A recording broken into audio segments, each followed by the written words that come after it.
What if I told you that you can build a fully working app with memory, users, a database, and AI integration even, simply by describing it in text? That's exactly what Lovable enables you to do. And now with Lovable Cloud and Lovable AI, connecting a backend and AI to your Lovable app is handled automatically. So for instance, let's say I wanted to build a personal finance app that lets users upload receipts/invoice images, uses AI to extract key details, date, merchants, amount, items, etc., automatically categorizes expenses and income, and tracks this in one place. And then I'm just gonna press on submit. And now Lovable is going to go ahead and build this for us. It's going to start off with the first generation or the first version of the app. Alright, so we can see here that Lovable has responded with the design vision of the app and some of the core features. We should probably read this whole message out just to get an understanding of what Lovable has suggested. But for now, I'm just gonna scroll down and then I'm gonna press allow on this pop-up right here, which asks us to enable cloud. And Lovable Cloud allows you to have all of the backend functionality you would expect from a web app. So for instance, to be able to have a database, storage, authentication, you need to use something called a backend, which basically all web apps have. A backend allows you to store data and to execute logic within the app, which is hidden from the user's interface. So for instance, when you're dealing with sensitive information like user data, you don't want that to be exposed to every single user. And of course, also just from a storage perspective, it wouldn't be feasible for every single user to have every other user's data. You know, you have safety issues and you just have general like storage issues. So that is why you have a backend, to be able to store data on a different system which is outside of the scope of a user's computer, essentially. I can't access other users' data because we have another computer far, far away in some sort of server where all of that data is stored safely. And that is basically what a backend allows you to do. So it enables all of this functionality. And now with Lovable Cloud, which we recently released, it enables us to simply just press on allow, and then this backend is going to be created for us and integrated within Lovable. And for those who used Lovable before, you would know that we previously used Supabase to provide the backend. The old process involved creating a Supabase account and then creating an organization within that Supabase account, and then authorizing Lovable to access that organization and then create a project within that organization and connect it up to Lovable. This had a lot of friction, especially for new users. With Lovable Cloud, the Supabase connection is much more native and easier to use, though we are still using Supabase under the hood. One of the common questions that you might ask is, can you convert existing Supabase projects to Lovable Cloud? And the short answer is no, and you don't have to either. But what you could try is disconnecting from Supabase, then remixing the project, and then enabling Lovable Cloud. But then you have to recreate all of the database schemas, security rules, and endpoints. But if I'm going to be honest, I don't recommend doing this. So if you are in a boat like that, where you already have the Supabase connection,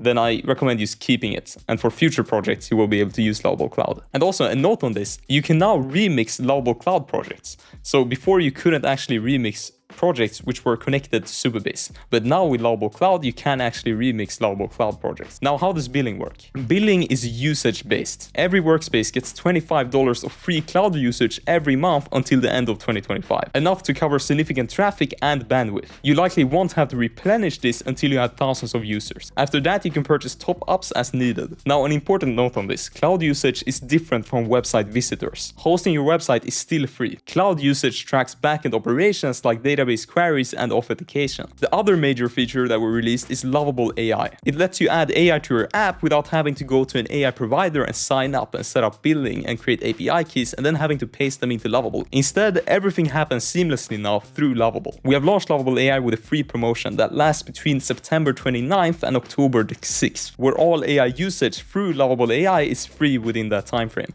The default model that Lovable AI use is Gemini 2.5 Flash. It's very low cost and it's fast and it's pretty intelligent. But if you specify it within the prompt, you can also use other models with Lovable AI. For example, Gemini 2.5 Pro or Gemini 2.5 Lite, or for image generation, Gemini 2.5 Image. And you can also use the OpenAI GPT-5 models such as GPT-5 and GPT-5 Mini and GPT-5 Nano. After this free week, every workspace gets $1 of free AI usage per month. You can track both your AI and cloud usage by going into your project, pressing settings, and then usage. And then down here we have have these database modifications, which is essentially Lovable adjusting the structure of the database. Of course, when we first create our app, our database is just going to be empty. But now Lovable is creating all of the structure for our database to actually be able to store all of the relevant user information. In my case, I've just set this to auto approve, so it just approves all of these changes automatically. But in your case, you might have to press on approve on all of these database changes. All right, so now it seems like Lovable is finished. It has given me this outline of the app right there. And yes, here we have the preview, which is essentially just showing us the whole app. So now we can see that the preview over here is visible and is rendering the application. So now if we press over to sign up and we create an account, so I'm just gonna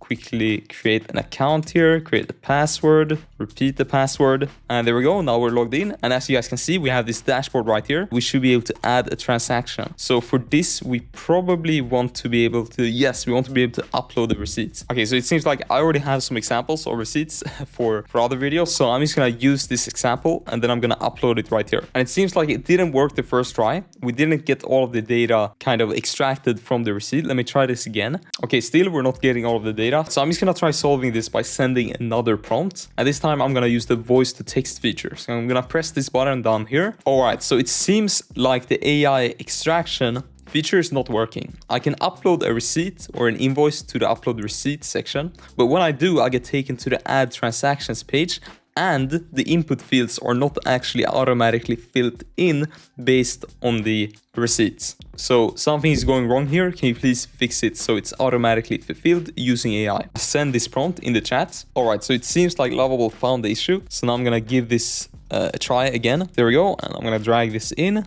And there we go. It seems like everything was extracted. The description looks a bit strange and the company name also looks a bit strange. So I'm actually just gonna take a look at the receipts. We can see that this was the actual company name. So maybe we would want to fix this. I feel like the description was broken. So I'm gonna tell Lovable to fix the description. So I'm gonna include a screenshot actually, and then I'm gonna paste that in within the chat. So you can use screenshots to describe which part of the application might not be working. You can also use screenshots to take inspiration from other apps on the web, but in this case, I'm gonna use it to debug. And then I'm just gonna say the AI extraction feature is now working, but something is wrong with the description. It seems like we're not properly displaying the data in the description field. And then I'm also just gonna add this transaction like so. And here we can see that we have the transaction listed. Perfect. And all of this right here is updated. Now, just because that company name was a bit boring, I'm just gonna go ahead and just download this one. And now I'm gonna try to redo this with this other receipt. So upload receipts, I'm gonna upload this, and hopefully now the description should work. Okay, so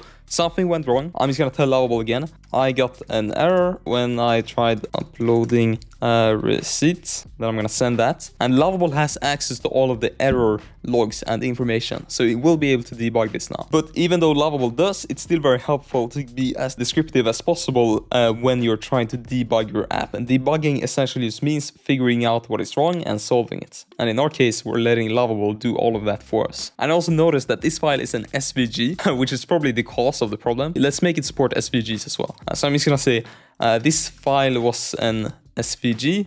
Can you make it support SVGs as well? So it probably will work now if I use a PNG instead. Okay, let me use this one. This is like a restaurant receipt example. Let's give it a try. Yes, there we go. And now the description is also here. And it seems like the category though is not automatically selected, which is something that we want. So I'm just gonna prepare a prompt for that as well. Can we also make sure that the AI auto selects the category as well? So I've just prepared that prompt. And before I give it a try, I'm gonna try out the SVG file now. So it seems like the SVG file is still not working. So I'm gonna include that as well in the prompt. It seems like SVG uploading is still not working. Now, another thing to go over while this is loading is that every time we now upload a receipt, it's probably going to be added to the database. So if we press on this cloud icon right here, we can actually see our database. So here we have our categories, and we can see that this is a table within the database, and we have various rows. And each row seems to be its own category. And each category has an icon, it has a type, it has a name. And I guess this is used then to categorize the various expenses. And here we have a transactions tab, which are the various transactions. So you can see that this was an expense. We have the amount, we have the type. You can just go to the database to be able to view all of these things. And we also have our users. We only have one user right now. We have emailed sign up enabled, and we can also enable phone or Google login. We can also enable anonymous sign up, so people don't actually have to create an account, but it's actually created within the backend, so we can store data regardless. And then here we also have storage, which is probably where these receipts are supposed to be stored. And then we also have this edge function, is what it's called. But essentially, edge functions are pieces of code that are ran on the backend for various reasons. In this case, it's because the edge function is using AI to be able to make this functionality work, and to be able to have AI, it needs to run on the backend because it needs something called an API key, which is handled for us automatically. So now it should hopefully be fixed if I go over here and I select one of these things and I upload them, and this is an SVG. It should work. Seems like we uploaded the SVG, but the data is not extracted. So I'm just going to ask Lovable again. We can upload the SVG now, but the data is not extracted when using an SVG. Can you please make it such that the data is also extracted? Also, can you make sure that when you upload an image, it is saved within the storage, so the backend of the application, and that way when a user looks through his transactions, they can press on view receipt and the receipt should be viewable. So I just sent that prompt again. This might also solve some of the other issues, because preferably we will want to store all of these receipts, right? Like I probably want a button over here called view receipt. And I think by sending this prompt, Lovable is going to be able to understand what I meant. All right, and now I believe it should work. So now if I go over to upload receipt and I press on, or actually I just drag the receipt, and this time it's a CSV, as you can see, and I upload it. Now the data is extracted, but the category is still not categorized, and the description is still a bit broken, so we have to fix that. So it seems like the previous error that I also received was related to currency conversion. So it seems like it's also converting the currency, which is really, really cool. Let me go back to all of these receipts and see if that's actually true. But of course, that's a feature which we could add, but it's telling us something here about format currency. So I think it had something to do with that. So let's give this a new try. So I'm gonna upload the receipt. And there we go. Now the description is there and the category is there as well. So we can add this transaction, and we can also press on view receipt, which is something that we wanted. And there we go. Here we have the receipt. Now it's still a bit zoomed in, but we can solve that later. But now this basically works. So let's now instead try to do an invoice. So I'm just going to search up. This one looks good. So let's save this one. And then I'm going to go back here, upload receipt or invoice. And then I'm going to drag this over. There we go. Add transaction. And this one is actually categorized as a receipt, which is not what we wanted. We wanted it to be an invoice. So let me just double check now how the UI here looks like. So it seems like the type should have been income rather than expense. So perhaps there wasn't enough indication here that this was an income rather than an expense, which I guess makes a lot of sense. So let's just manually change this to an income. And let's also select the category. Let's say just freelance work. Add transaction, and there we go. Here we have our income right here. And then we also have our total balance over here, which is of course our total expenses minus our income, which makes a lot of sense. Let's go. Let's try adding another feature now. So what I'm gonna do is I'm gonna go over to chat only mode, which allows us to chat with Lovable without having Lovable write any code. So it's a way for us to essentially plan and figure out what to build before we actually implement it. So I'm just gonna say, what are some more features we could add to this app? All right, so here we can see that Lovable has written some suggestions here. So analytic insights, automatic smart features, enhanced user experience, financial tooling. Another thing which we can do is that we can also open like ChatGPT and just try to chat with some other external AI to figure out what to build. I am building a personal expense management platform. What are some features I can add? Of course, expense tracking. So I like this one, like budgets, like setting a budget. I think that would be interesting. And then I also think it would be interesting maybe to have like some sort of financial coach. So like an AI chatbot. So I'm going to start off with the budgeting thing. So I'm just going to say I also wanted to add some sort of budgeting feature where I can add the budget tracking. I can try to make predictions, and I have some nice dashboard where I can see all of my data and the chart and stuff. I'm just gonna send that, and I think that would be nice. And then while that's loading, I'm gonna prepare the prompt for the second feature that I want to add, which is the chatbot. So I'm just gonna say, now can you please add a chatbot page to the website that allows you to chat with AI that has access to all of your transactions, and the AI gives you financial tips and advice. Now we probably want to add some sort of disclaimer on the website saying that this is not actual financial advice and that it's coming from an AI, but for now I think this will be good enough. So we can see here that Lovable has written this database modification, and once it's finished with this file, I'm gonna press on approved, or it's already auto approved, so we're just gonna have to wait. All right, so it seems like we now have the budget tab. Yes, we do. So we can create some sort of budget. Create budget. Okay, we need to select a date. Let's just select some date here. Create budget.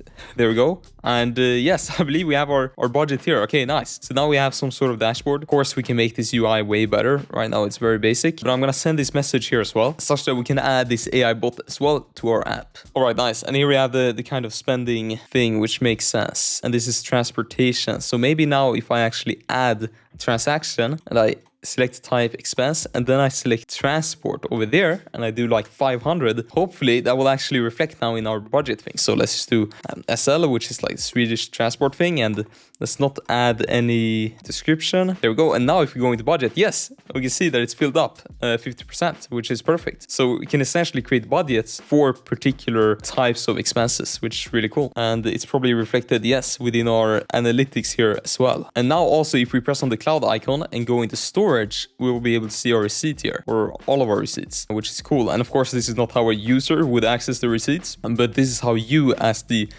person who builds the Lovable project, can use to see and try to figure out if everything is working correctly and so on by looking over here. So now if we just go back, the AI advisor is here. So let's send a message. I'm just gonna say hello. Oops, with the spelling mistakes, all good. Okay, it seems like we got an error. So I'm just gonna be like, we got an error when we sent the message to the AI. So I'm gonna send that. All right, so let's give this a second try now. I'm just gonna type hello. Okay, we still got an error. It says invalid user. I'm gonna say we still get an error, but a different one. All right, let's give this a try again.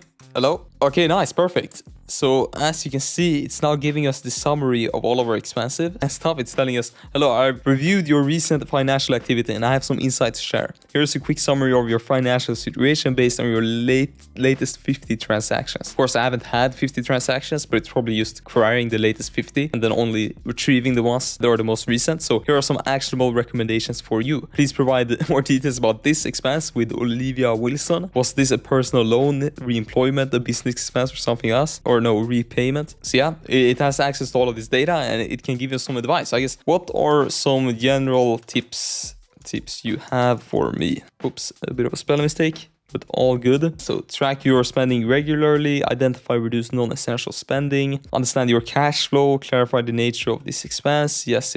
Okay, nice. This makes sense. Now, all of this is good and all. And we essentially have our platform ready here. We can log out, we can sign in, we can add more features. Some other things which we may want to do as well is that it might be worth exploring something called custom knowledge, which means that you can provide custom instructions to Lovable. So if you have certain styling guides, color palettes that you want to be consistent throughout the application, then you can just describe them here within this box. And that way Lovable will always have access to it while it's building out the app. So that's one of the advices, one of the tips I would give to the viewers out there. Another thing which you can do while you're building with Lovable is that you can also like see how it looks in mobile view. As you can see, we have some flow over here. We have some issues over there. So I'm just gonna take a screenshot and I'm just gonna be like, can we fix how it looks like on mobile? And I'm just gonna send that. Another thing which we can do is that we can open the preview URL over here, and here we can preview the app and we can sign in. And this is essentially how the app will look like when it's published. And this preview URL is shareable. So if you send it to someone else, they will be able to like access it and stuff,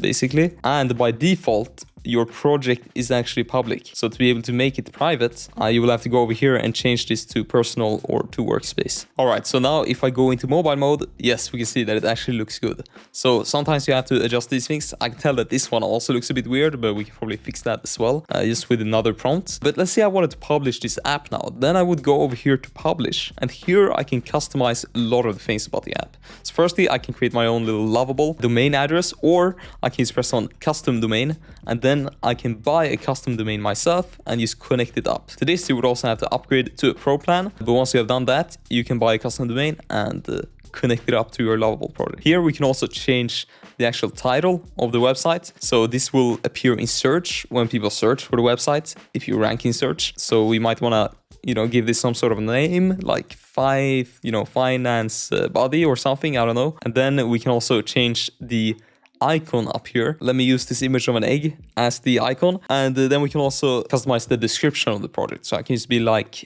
a website to track your financial data. And then here is another image. I believe this is called an OOJ image. And I have this image of a fridge. Of course, this doesn't make much sense. When you share your app, this is the image which will appear like on these various social media platforms when you send a link. So then we can press on save, and that will publish our app. Or actually, let me press on publish again. So now I just saved all of this data, but I actually have to publish it as well. There we go. And now I can go to this deployed URL and I can share this with other people and they can sign up and they start tracking their finances, I guess. We probably want to make a landing page for the website as well. So that's also something we can add. And then also, while we're at it, I'm gonna give some more advice. So another thing we can do while we're building with Lovable is that we can restore to previous versions. So if we go over here, we can see that we have all of these tabs, and if we press on them, we'll be able to preview the old versions of the website. We can also press on this view history button, and then we'll be able to go back to the first version of our website, and we can go to these various versions and we can save them or like bookmark them, and then we can also restore to them. So if we go to one of these versions, we can press on restore, and that will take us back to that version of the app. So if you ever,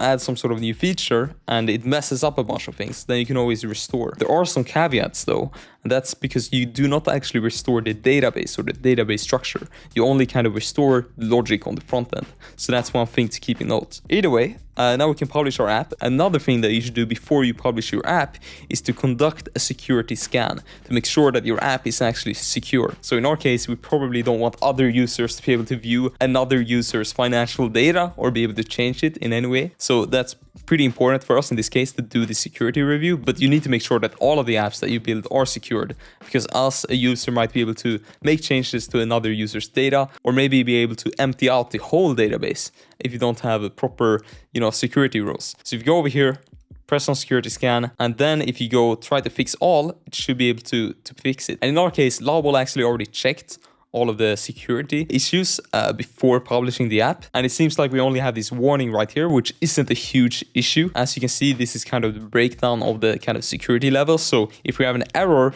that's really a problem. Then we have to fix it. If we just have an issue, then we should review it, but we don't actually necessarily need to solve it if it's not that critical. And in our case, this doesn't really matter. And then we also have some info. We don't have any infos right here. We just have this warning. So we can also refresh the scan, but it seems like we already have done one of these security scans and our application seems to be, safe, so we should be good to go. But I'm just gonna do it one more time, scan security, and see if we can catch anything here last minute. All right, so it seems like we actually found an error now and a lot more warnings. So this was actually pretty good that we did this. Yeah, I recommend everyone running a security scan and making sure that it's up to date. Let's just read what this error was. So missing comprehensive input validation. Users' inputs processed without proper validation schemas. So let's just press on try to fix all, and of course we have all of these warnings as well. I don't think we're going to be able to solve all of these warnings because some of them are like configurations problems or things which don't really matter that much, but yes, we should definitely solve this error. All right, so now the security vulnerabilities should be solved, and we see that we only have these two warnings, and now we can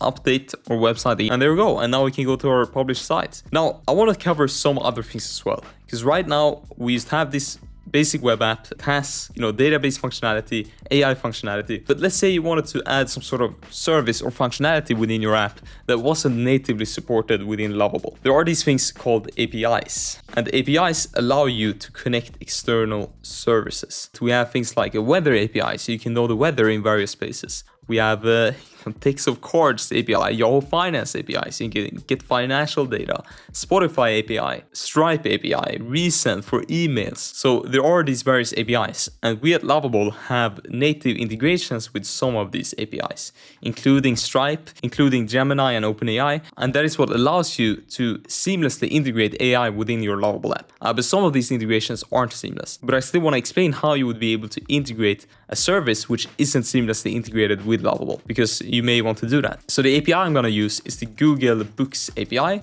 which allows you to retrieve information about the book. So I think it makes sense then to create like a social media platform for book readers. Readers. Make it function almost like Instagram or X.com, but with every post you have to link to a book. Use the Google Book API to retrieve book information to display. Now send that. This is of course not the most detailed prompt. What I would recommend when you're building your apps is to go into ChatGPT first and tell ChatGPT to create like a PRD for your app. And a PRD means product requirements document. And it's kind of just like a document which outlines all of the product requirements. And if you ask ChatGPT, create PRD for this. All right, so here we have our PRD that he has created for us. One thing to note when creating these PRDs is that ChatGPT will often outline the tech stack, which is not necessary at all because Lovable already has an opinionated tech stack that we have chosen that works the best with the AI models that we use. So because of that, I'm just gonna remove this whole like tech stack thing. And this we can also look into, right? Like, is it using the right APIs and so on? But either way, that's something good to know when chatting with these external chatbots, that you don't want them to decide the tech stack because they may not know which tech stack actually works with Lovable. But in our case, I already sent this kind of basic prompt, and we have this window asking us to enable Lovable Cloud. So I'm just going to enable that again. And now I'm just going to fast forward a bit until I am going to connect up the Goodreads API.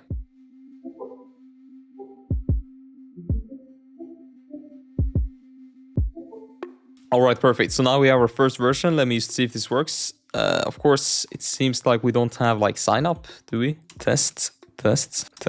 Select book. Can we like search something up? Like, let's do the obstacle is the way. Inspired by Marcus Aurelius. Okay, there we go.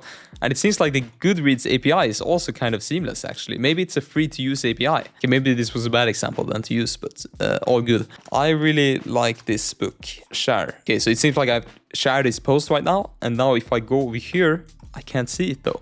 So it seems like it's not saved to the database. So I'm going to tell Lovable, okay, great. It seems like the good integration is working, but the posts are not being saved to the database. Please make the social features work and save the data to the database. All right, so now we have sign up. So now I'm just gonna quickly sign up. Isaac 1, 2, 3. Okay, now we can share a book. So I really like this book.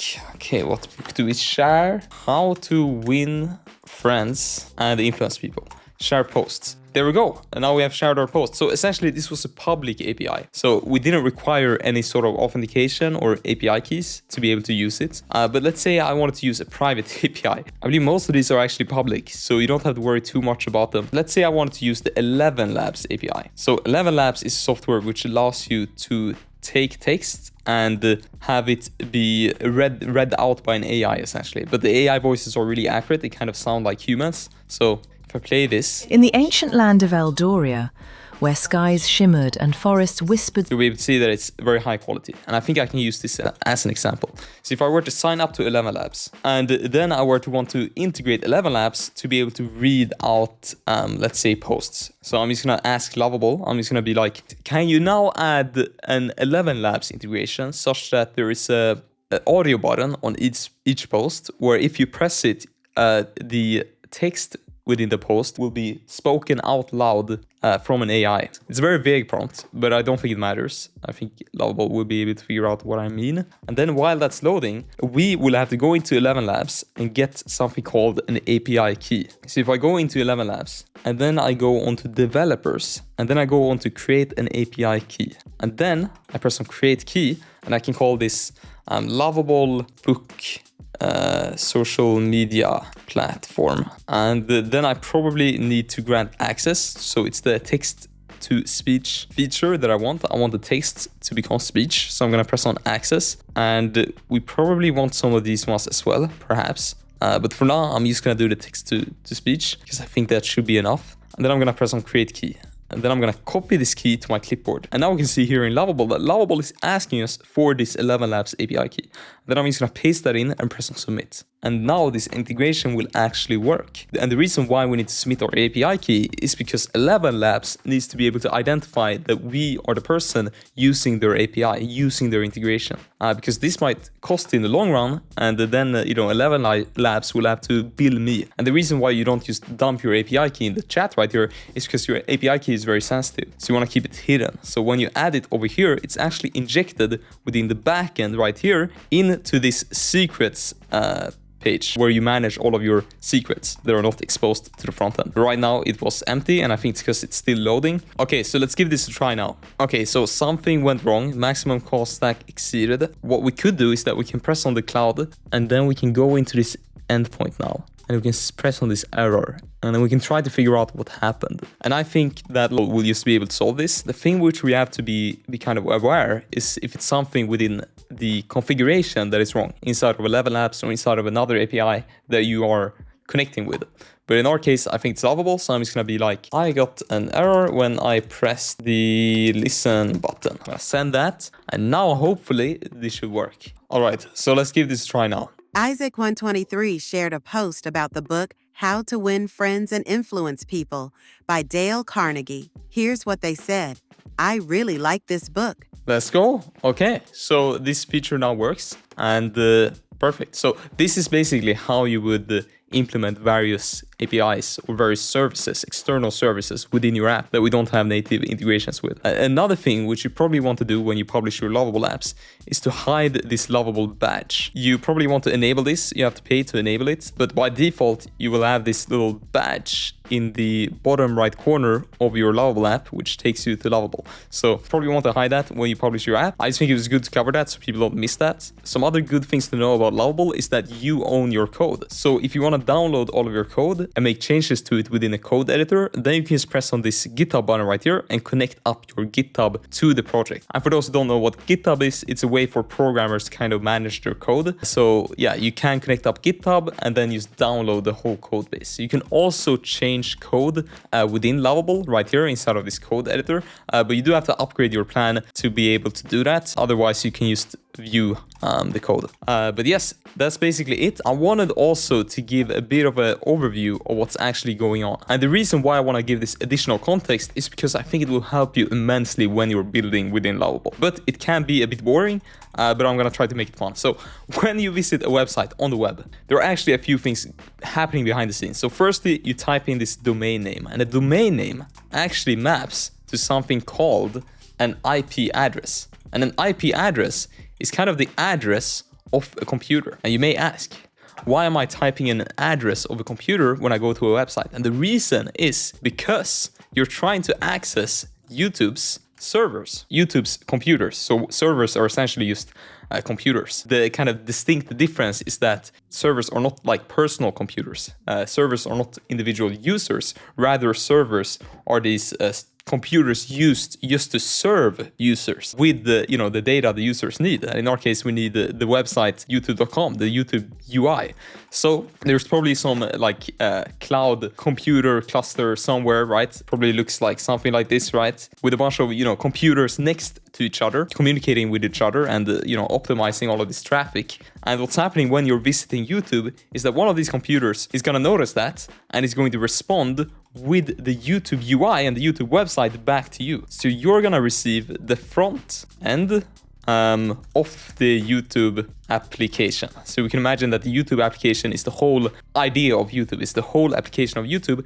You're going to receive the front end of it, and your computer is going to download it, and it's going to be displayed within your browser. So you're going to download it in your browser, and then it's going to be displayed. And on the front end, you will have like various components and elements. Maybe you'll have like an input field, which is like search bar. Maybe you would have that. Maybe you would have like a button here, submit, and maybe you will even have some YouTube videos But here comes the interesting part. The UI of the app is only the front end. So when I go to YouTube right here, and maybe I press on, say, movies, the UI right here is the front end, which means that we can actually change it. So you may have done this to your friends and like kind of prank them, and he's been like, oh shit, I'm hacking the website. And you can do this just by right-clicking and pressing inspect. On Safari, you actually need to enable this. You have to go up here, and then you have to press on settings, then go to advanced, and then check this right here, and then you will be able to, make these changes. But essentially, all of this is called HTML. And HTML is the language which you use to write website code. It's the coding language for websites. And we can change all of this. But as soon as we refresh, it will go back to normal. So that's basically the reason, because all of this is being downloaded each time we visit the website. Now, what is then the backend? Because that's also something that we've been talking about. So the backend is essentially the database and the API endpoints that a website has. So if we go back to Lovable and we press on the cloud icon, we can see that we have our backend right here, our Lovable Cloud backend. So we have the overview, we have the database, user, storage, edge functions, and some other stuff. So a backend usually consists of a database, right? Database where we store, it's kind of the memory of the application. And the reason why we don't want the database on the front end is because we don't want other users to be able to see other users' information. So we store that safely within this kind of computer owned by ourselves or owned by YouTube. Then we also have users, of course, which in some ways is also just the database. So we can kind of like act as if these are like contained within here. We have storage, which is for saving other types of files like images. That's basically it. But then we also have something called the edge functions. And normally these are called endpoints or API endpoints. And these API endpoints are essentially scripts being ran on the backend. So when we visit YouTube, there's actually an endpoint being ran that is taking the request from our browser saying, I want to visit YouTube. And it's taking that request and realizing that, oh shit, this person wants to visit YouTube. And it's returning back the YouTube UI. So that's one of the endpoints of this kind of YouTube, backend. But then we probably also have a bunch of other endpoints for fetching all of these videos. So within our front-end UI, there will be various triggers which trigger an endpoint invocation, which asks the YouTube backend to return information. So every time we're like browsing within YouTube, multiple ones of these API invocations are occurring, and especially now on all of these kind of bloated websites where they're tracking you all the time. So a lot of these requests are occurring to be able to exchange information between the front end and the back end. So within our Lovable app now, we have one endpoint or one edge function called text-to-speech. And the reason why we have this text-to-speech feature as an endpoint instead of just the script on the front end is because we have something called an API key within it. And an API key, as I mentioned before, is sensitive because it identifies us as the customer to a service. In our case, it's 11 Labs. And we don't want that to be exposed to the front end because we don't want other users to be able to know and use our API key. Instead, we kind of use our backend as some sort of proxy or middleman to keep our API key safe. And then instead users will be using our API key, but we will stay in control and we will be able to rate limit users if they're, using the service too much, and we can add billing and so on. So we have control. Now, when we have our endpoint right here, let's call it 11 Labs. Let's make a little box within it. And we might have other endpoints as well. In our case, we just have this 11 Labs endpoint. This endpoint is communicating with 11 Labs backend. So 11 Labs also has this huge backend with a database and all of this other stuff.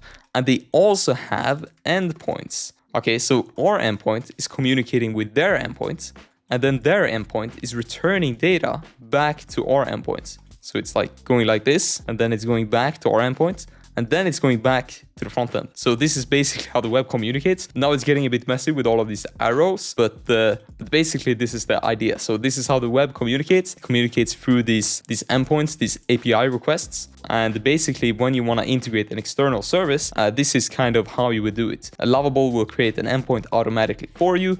And if it's a private service, you will have to provide an API key. Sometimes, like with the Google Books API, it was a public API, and then we didn't have to provide an API key. This is basically how the web works behind the scenes. And this is what Lovable handles for you, or one of the things which Lovable handles for you. And we can see right here we have our secret key that I mentioned before, and it's saved safely within the backend. So it can be used within this edge function or endpoint. But either way, here you have some more context. What I would recommend if you want to learn more about Lovable is to watch even more YouTube tutorials and also to check out our Learn page. So if you go on the Lovable website and go on Learn, you'll be able to see our documentation. And here you can go more in depth on how to use Lovable and how to prompt and how these various features work. And you can also check out our Discord server, which I will link in the description. And the Discord channel can be an immensely useful tool if you're stuck. And you can usually also just join the voice channel there as well and get help. But either way, thanks for watching.